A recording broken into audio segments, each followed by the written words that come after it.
My name is Mara. I'm 29, and for years my family cast me as the cautionary tale, the girl with the dented Civic, the budget coffee. They laughed in little ways that felt like paper cuts. The night everything shifted began on Capitol Hill, under rain that made the streetlights smear. 3 hours before that dinner, my phone vibrated. A text from my mother. No hello, no heart, just command. Capitol Hill, 7:30, family dinner. We hadn't spoken in months. Her last message had been a tidy insult. Grow up. I could have stayed home, listening to the weather drum against the glass. Instead, I sat in my small office, laptop glowing cool as the sky, and read the foreclosure notice for the Hollis house in Ballard. 4 bedrooms, white siding, the sanctuary she paraded at church. The house that stood because of me. $100,000. The down payment I wired after my first flip. Silent. No credit, no thanks. She'd called it a family favor. The filing called it what it was. Missed payments, equity siphoned. Eamon Price, my attorney, rang. Mara, you certain? They don't know you're the lender of record. I'm not pushing, I said. I'm collecting. I'll cue the demand letter. 1 tap starts the clock. When the call ended, I chose my costume. A faded campus blouse, frayed jeans, the same keys to the same old car. Let them sharpen their knives. I would bring my own. At 7:28, I handed my Civic to valet and walked into a restaurant I'd quietly rescued 2 years ago. Noah, the server, caught my eye and nodded. My family didn't notice. They never did anyway. My mother sat at the head, gold watch flashing.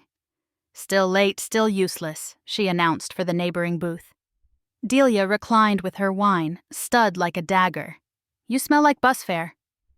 Eli loosened his tie, eyes down. I folded my napkin. Good to see you too. Dinner hit its marks. Promotions, retainers, travel photos, until the knives came out. And you? My mother asked, still flipping little condos between odd jobs? Still freelancing, I said. Her smile thinned.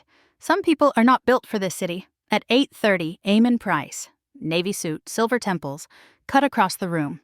He ignored the reaching hands and came to me. Boss, he said. The word detonated. My mother's glass ticked the plate. Delia stopped breathing.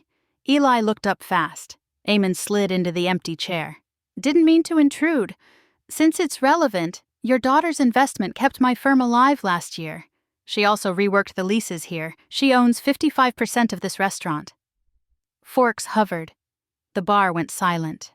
Nearby diners turned toward us, their conversations folding shut in stages tonight. Delia's whisper burned. You? With that car? I met her stare. Then let this broke girl take back her 100,000. Plates rattled. Noah allowed himself the smallest smile. Eli swallowed. You're the lender on Ballard, aren't you? I set my phone on the linen. The app pulsed, waiting. I lifted my thumb and sent the demand. The confirmation bloomed like frost. My mother leaned in, voice paper thin.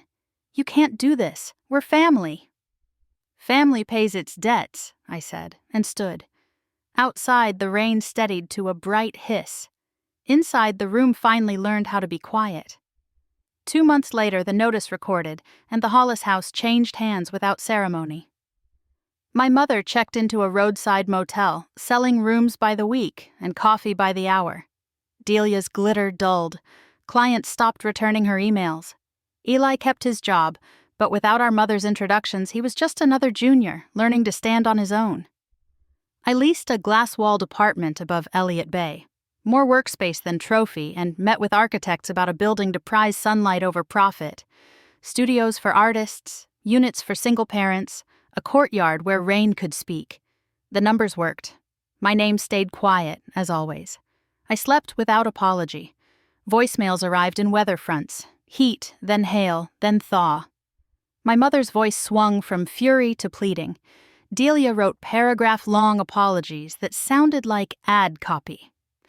Eli left one message, almost a whisper. I should have asked who you were. I listened to them once, then cleared the queue. Survival, I'd learned, can be a kind of pruning. One evening, Noah handed me a small envelope at the restaurant. Inside was a note from the owner thanking the silent partner who kept our doors open. I wasn't invisible then. I was simply intact. When rain returns, and it always does in this city, I remember the table, the hard shine of my mother's watch, the sound a fork makes when certainty slips. I remember choosing not to flinch. Power isn't loud, it's a steady hand on a glass that doesn't spill. If anyone asks how I did it, I tell them this. I believed the ledger more than the laughter, and I kept building. Then I walked away while I still loved who I was becoming.